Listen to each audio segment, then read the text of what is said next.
तो now we have seen कि if two polygons are similar, दो पॉलीगॉन्स अगर सिमिलर हैं तो क्या क्राइटेरिया होना चाहिए? तो क्राइटेरिया ये होना चाहिए कि उन दोनों की corresponding angles should be equal और उनके कॉरस्पॉन्डिंग साइड्स जो रेशियो में होने चाहिए और they are in the proportion, corresponding sides का रेशियो इक्वल होना चाहिए। तो ये क्राइटेरिया हमने अभी देखा फॉर एनी पॉलीगॉन। और वी कैन से कि triangle is also an polygon, triangle भी तो एक पॉलीगॉन है, ओके, ट्राइंगल भी पॉलीगॉन है। तो ये क्राइटेरिया पॉलीगॉन का जो क्राइटेरिया है ये ट्राइंगल के ऊपर भी अप्लाई होता है। तो किन्हीं दो ट्राइंगल को अगर हमें सिमिलर देखना है, सिमिलर प्रूव करना है, तो हमें क्या बताना पड़ेगा कि उनकी corresponding angles should be equal होने चाहिए। और दूसरा क्राइटेरिया क्या है कि उनकी कॉरस्पॉन्डिंग साइड्स जो है वो सेम रेशियो में आने चाहिए। ठीक है, तो ये दो क्राइटेरिया यहां पर फुलफिल होते हैं अगर हम बताना चाहते हैं कि ट्राइंगल ये दोनों सिमिलर है तो। ठीक है, नाउ एक ग्रीक मैथमेटिशियन हुए हैं, उन्होंने ये प्रूव किया है, ये उन्होंने बताया है, that is considered as a truth, कि अगर कोई ट्राइंगल है, इक्विएंगुलर ट्राइंगल्स हैं, अगर दोनों इक्विएंगुलर ट्राइंगल क्या होते हैं? ऐसे दो ट्राइंगल्स जिनके एंगल्स, कॉरस्पॉन्डिंग एंगल्स इक्वल होते हैं, तो उनको हम कहते हैं इक्विएंगुलर ट्राइंगल। जैसे यहां पे हमें दिख रहा है 1 2 3, इसी तरह से यहां में ये सेम एंगल है अगर 1 2 3।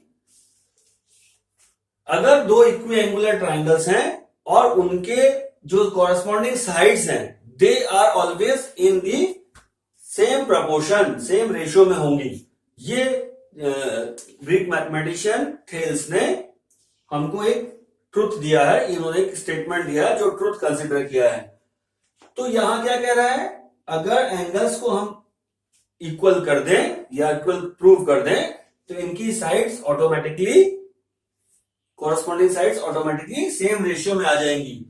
तो for in case of a triangle, किसी ट्राइंगल्स को अगर हमें सिमिलरिटी प्रूव करनी है तो हम खाली अगर फर्स्ट क्राइटेरिया को ही फुलफिल कर देते हैं या फर्स्ट क्राइटेरिया को ही हम बता देते हैं सेटिस्फाई कर रहा है, तो हमको इसको प्रूव करने का जरूरत नहीं है, इसको हमको बताने का जरूरत नहीं रहेगा। अगर हम कह दें कि तीनों एंगल्स इस ट्राइंगल के और तीनों एंगल दूसरे ट्राइंगल के इक्वल हैं, यही हम खाली सेटिस्फाई कर दें तो ये सफिशिएंट है ट्राइंगल के केस में कि these two triangles are similar. और इस क्राइटेरिया को हम कहते हैं a similarity criteria of similarity या सिमिलर ट्राइंगल्स।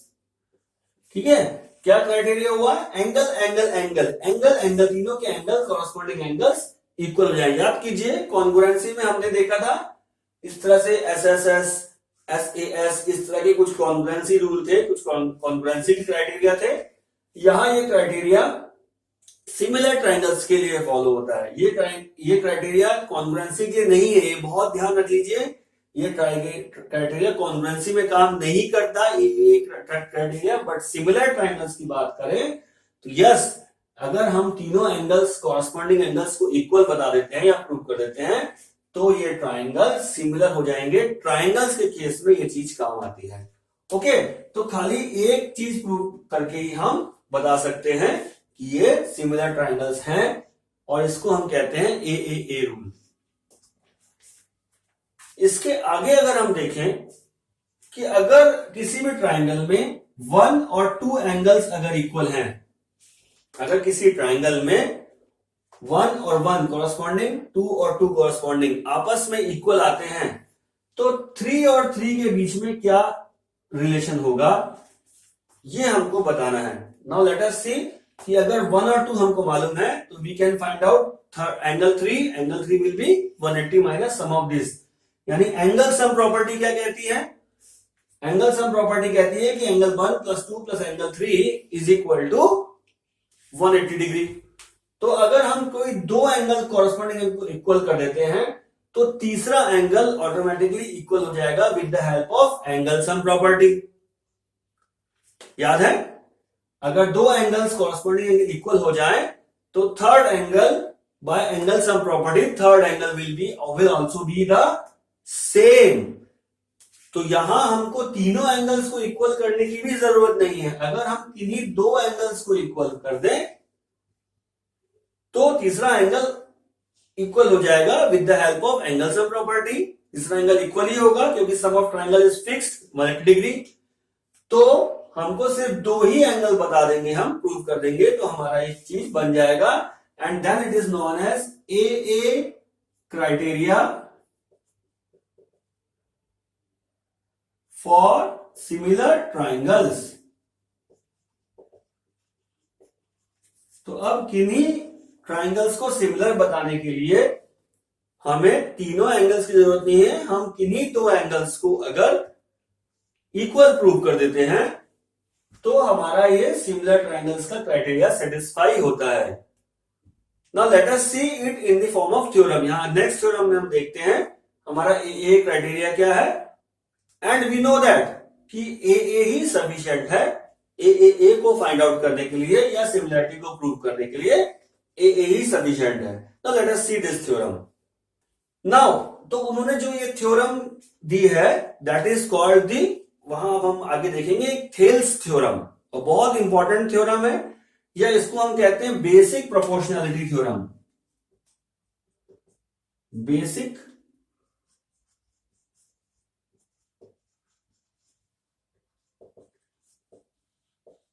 बहुत इंपॉर्टेंट थ्योरम है, या इसको नाम दिया गया है थेल्स थ्योरम। ये डायरेक्ट ऐसे ही एग्जाम में क्वेश्चन आता है, right Thales theorem and prove it. तो इस तरह से हम देखेंगे इसको क्या है, ये बेसिक प्रोपोर्शनैलिटी थ्योरम क्या है और इसको हम कैसे प्रूव करते हैं। Now let us take this theorem. This is called the basic proportionality theorem, या थेल्स थ्योरम भी इसको कहा जाता है। नाउ लेट अस सी कि ये कहती क्या है और इसको हम कैसे प्रूव करते हैं। तो ये थ्योरम क्या कह रही है, पहले यहां देखते हैं, हमने एक ट्राइंगल ड्रॉ किया है। इस ट्राइंगल में हमने एक पैरेलल लाइन डाली है, बेस की जो पैरेलल है बीसी, किसी एक साइड बीसी के पैरेलल में लाइन डाली है, और जो दोनों पॉइंट्स को डी और ई पे, दोनों अदर साइड्स को डी और ई पॉइंट पे कट कर रही है। ठीक है, तो ये दोनों पैरेलल लाइंस हैं, और ये लाइन इस साइड को डी पे और दूसरी साइड को ई पॉइंट पे कट कर रही है। तो क्या कहती है theorem, if a line is drawn parallel to one side of a triangle, parallel to one side of a triangle to intersect the other two sides in distinct point D और E point पे cut कर रही है, then the other two sides are divided in the same ratio, यानी कि ये दोनों sides जो हैं, जो डिवाइड हुई हैं, ये सेम रेशियो में होंगी। That means क्या पूछना चाह रहा है, that is AD upon DB is equal to AE upon EC। ये हमें प्रूव करना है कि पैरेलल साइड, जो पैरेलल लाइन डली है डी और ई अगर पॉइंट पे काट रही है, तो ये साइड ए बी जो डिवाइड हुई है एडी और डीबी में, और ये सेम रेशियो में है एई और ईसी के, ये हमें फाइंड आउट करना है, हमें प्रूव करके दिखाना है। ठीक है, this is called the basic proportionality theorem. Now इसको प्रूव करने के लिए हमें पहले कुछ कंस्ट्रक्शन करना पड़ेगा। तो हम क्या करते हैं, यहां पे बी और ई पॉइंट को ज्वाइन कर लेते हैं, और सी और डी को ज्वाइन कर लेते हैं। इन दोनों पॉइंट्स को हम आपस में, इन दोनों पॉइंट्स को ज्वाइन कर लेते हैं। ठीक है, उसके बाद हम क्या करते हैं, हम डी से एक परपेंडिकुलर ड्रॉप करते हैं सामने वाली साइड में, और इसी तरह से ई से एक परपेंडिकुलर ड्रॉप करेंगे हम उसके सामने वाली साइड में। नाउ लेट अस सी, हमने क्या किया, हमने सी और डी को ज्वाइन कर लिया। सिमिलरली हमने बी और ई को भी ज्वाइन कर लिया। ओके, और दूसरा काम हमने क्या किया, डी से हमने एक परपेंडिकुलर ड्रॉप कर दिया, परपेंडिकुलर है, और सिमिलरली हमने ई से भी एक परपेंडिकुलर ड्रॉप कर दिया यहां पे। ओके, ना हम उसको नाम दे देते हैं, दैट इज एम, और एम का नाम दे दिया हमने। तो हमने क्या किया, join BE and C D, join BE and C D, BE को और सीई को, सी डी को हमने ज्वाइन कर लिया है। और सेकंड काम क्या किया है, दूसरा काम हमने क्या किया है, DM draw DM perpendicular to AE and EN perpendicular to, ठीक है, ये दो हमने परपेंडिकुलर ड्रॉप कर दिए और इनको आपस में ज्वाइन कर दिए। ठीक है, नाउ अब हमें रेशियो क्या बताना है, हमें रेशियो बताना है AD by DB का रेशियो बताना है।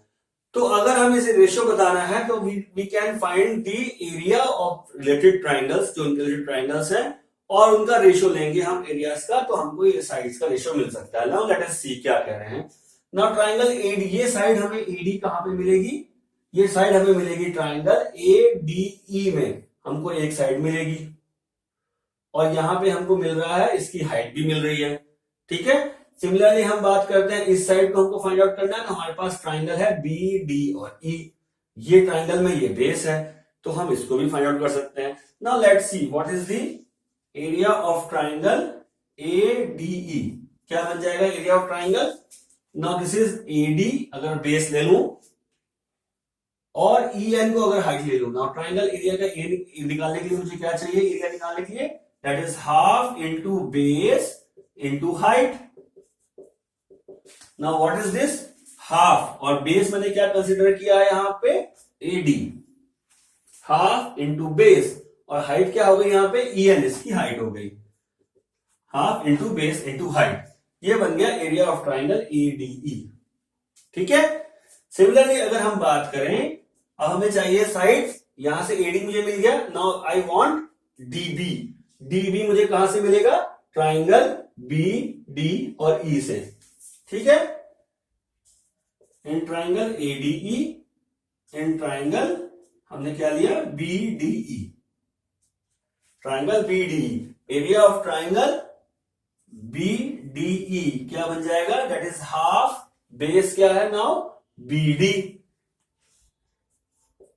हाफ डीबी, ये इसका बेस बन गया। Now what is the height of this triangle, अब हमारे पास ट्राइंगल क्या है, लाइक दिस, ये ट्राइंगल है ना, यहां इसको देखेंगे तो डी ई और बी ऐसे दिख रहा है ना, B D E, B D E. अब इसका बेस तो हो गया डीबी, हाइट कैसे फाइंड आउट करेंगे हम इसका, ये ऑब्ट्यूज ट्राइंगल जैसा दिख रहा है ना, इसको करने के लिए हमें क्या करना पड़ेगा, यहां से परपेंडिकुलर ड्रॉप करेंगे ना, ये तो परपेंडिकुलर हमने ड्रॉप किया, दैट इज एन, तो हाइट बन जाएगी ई एन, हाइट क्या बन गई, ई एन, ई एन, ठीक है, ये हमारे पास बन गया। अब हम इन दोनों को अगर डिवाइड कर दूं, हमें चाहिए AD upon DB, now area ADE upon area BDE, क्या बन जाएगा, half into AD, half AD into E N, half DB into E N, what it comes out, this is equal to AD upon DB, यहां से मेरी ये पहली equation बनके आ गई, ठीक है, ये इक्वेशन बनके आ गई। सिमिलरली मुझे फाइंड आउट करना है AE और EC, ये मुझे किन ट्राइंगल से मिल रहा है, नाउ AE मुझे मिलेगा इस ट्राइंगल ADE में, अगर मैं बेस AE ले लूं तो मुझे मिल जाएगा AE, और EC कहां मिलेगा, AC मुझे मिलेगा DEC ट्राइंगल में। सिमिलरली अगर मैं एरिया फाइंड आउट करूं तो मुझे मिल जाएगा ये triangle ADE, area of triangle ADE, जहां हमने निकाला था बेस लेकर के AD को, अब हम निकालेंगे बेस कंसिडर करके AE को, तो half into AE into height क्या हो गई अब इसकी, अगर AE बेस है तो हाइट हो गई DM, ठीक है। एंड एरिया ऑफ ट्राइंगल, दूसरा ट्राइंगल क्या देखा हमने, BDEB, area of triangle DEB, DEC not B, that is DEC, हमें साइड चाहिए EC, तो DEC इस ट्राइंगल की बात करते हैं, तो क्या बन जाएगा, हाफ, अगेन बेस क्या है यहां पे EC, और हाइट क्या हो गई, ये ऑब्ट्यूज ट्राइंगल बन रहा है, इसकी हाइट निकल के आई है, अगर हम परपेंडिकुलर डालेंगे तो बनेगी, दैट इज DM, DM, ठीक है। फिर इन दोनों का रेशियो ले लेते हैं, now area of ADE upon area of BED, now this will become half into AE into DM upon half into EC into DM, DM है ये, now this will become half से हाफ गया, DM से DM गया, that is AE upon EC। ये हमारे पास ये दूसरा निकल के आ गया, द सेकेंड इक्वेशन। अब हमें अगर इन दोनों को इक्वल करना है तो हमको क्या चाहिए, हमारा ये जो लेफ्ट हैंड साइड वाला है उसको भी इक्वल आना चाहिए। नाउ एरिया ऑफ, यहां क्या दिख रहा है मुझे, area of ADE upon BDE, यहां दिख रहा है AED upon BED, DEC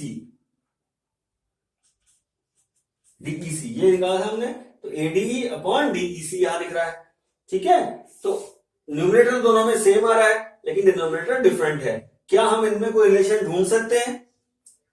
area of BDE, now BDE और DEC, BDE इस ट्राइंगल में और इस ट्राइंगल, दोनों ट्राइंगल में कोई रिलेशन निकाल सकते हैं क्या?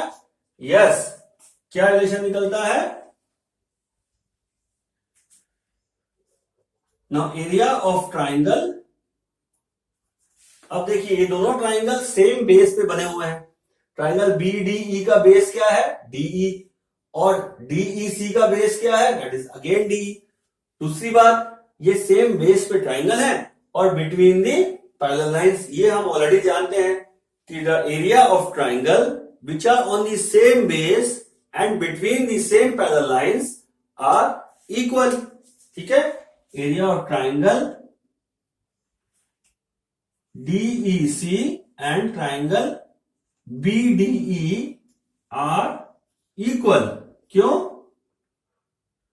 Since they are on same base DE and between same parallel lines. कौन से पैरेलल लाइंस हैं? BC एंड DE, इसलिए दोनों का एरिया इक्वल हो जाएगा। That means we can write area of ADE upon area of BDE is equal to area of ADE upon area of DEC। इसको हम दोनों को इक्वल लिख सकते हैं, implies AD upon DB is equal to AE upon EC, और यही तो हमें प्रूव करना था, AD upon DB is equal to AE upon EC। So इस तरह से हम इस थ्योरम को प्रूव कर सकते हैं। बहुत इंपॉर्टेंट थ्योरम है, इसका स्टेटमेंट भी और इसका प्रूफ भी। ये थियर्स थ्योरम या बेसिक प्रोपोर्शनलिटी थ्योरम के नाम से एग्जाम्स में पूछा जा सकता है, ठीक है। तो इसको केयरफुली समझ लेंगे और इसकी प्रैक्टिस कर लेंगे।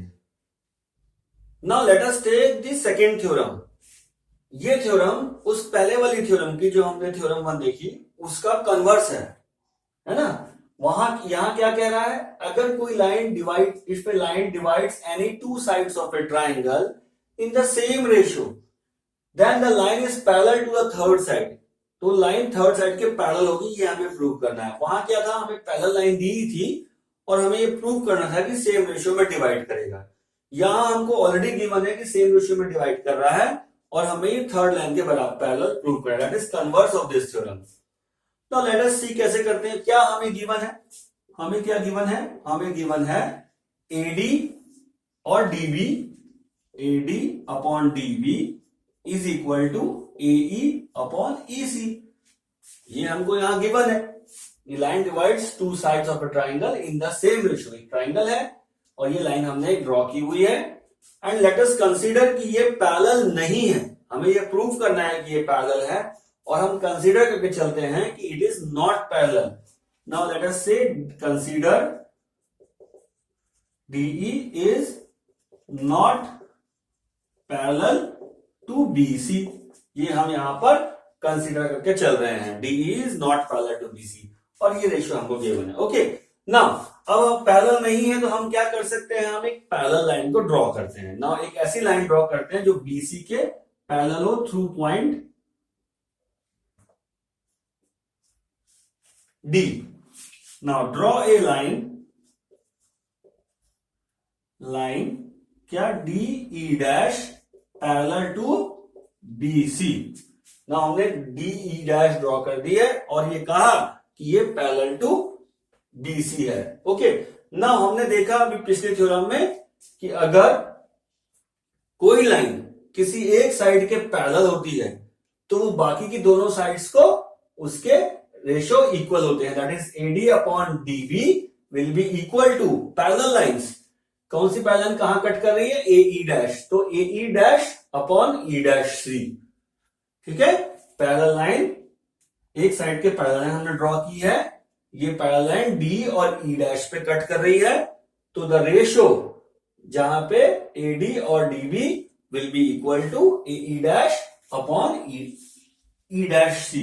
नाउ हमने क्या देखा, it will be AD upon DB is equal to A E dash upon E dash C. क्यों ऐसा, बाय थ्योरम 1 या लास्ट थ्योरम जो हमने देखी उसके थ्रू हम कह सकते हैं बाय थ्योरम 1 या ये थ्योरम है, यहां बता सकते हैं पैरेलल लाइन हो तो ऐसे डिवाइड होता है। ओके, अब these two equations kindly see, this is equation 1 and this is equation 2. From equation 1 and 2 दोनों को ध्यान से देखेंगे तो इनका LHS इसका LHS दोनों सेम है, इट मींस दोनों के RHS भी सेम होने चाहिए। From this AE upon EC this is equal to AE dash upon E dash C, दोनों के RHS बराबर आने चाहिए। डन। अब यहां पे हमें बताना है, नाउ लेट अस सी कि कैसे हम करेंगे। Now add one both side, अगर हम दोनों साइड 1 प्लस कर दें तब क्या होगा, वो हम कर सकते हैं, दोनों साइड 1 प्लस कर सकते हैं। Now let us see here, यहां देखते हैं, तो AE upon EC plus 1 is equal to AE dash plus E dash C plus 1, ये हम बना सकते हैं। नाउ AE प्लस EC बन जाएगा ये upon EC is equal to AE dash plus E dash C बन जाएगा अपॉन E डैश C। ठीक है, AE plus EC upon EC, यहां उसको सॉल्व किया तो ये बन गया। नाउ ए डैश प्लस ई डैश सी अपॉन ई डैश सी। ए प्लस ई सी क्या चीज है, ए प्लस ई सी क्या बन गया, ए सी। और ए डैश प्लस ई डैश सी क्या बन गया, दिस इज अगेन ए सी। ठीक है, न्यूमरेटर दोनों का सेम हो गया और इनको इक्वल करना है, implies E C should be equal to E dash सी।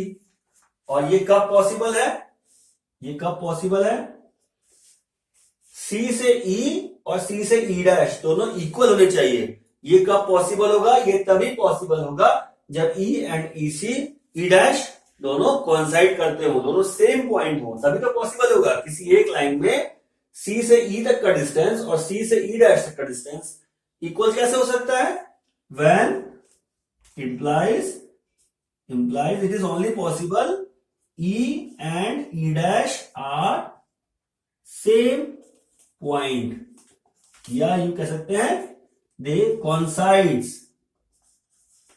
कॉन्साइड करते हैं, तो दैट मीन्स तभी ये इक्वल होगा। इंप्लाइज ये जो लाइन है डीई और डीई डैश दोनों सेम है, और सेम है मतलब हमने क्या कहा है, दिस इज पैरेलल जा रही है बीसी पे, तो इसका मतलब क्या हुआ, इंप्लाइज क्या, डीई और DE dash is parallel to base BC. ये यहां पर हमको इससे ये समझ में आया, यही हमें प्रूव करना था। ओके।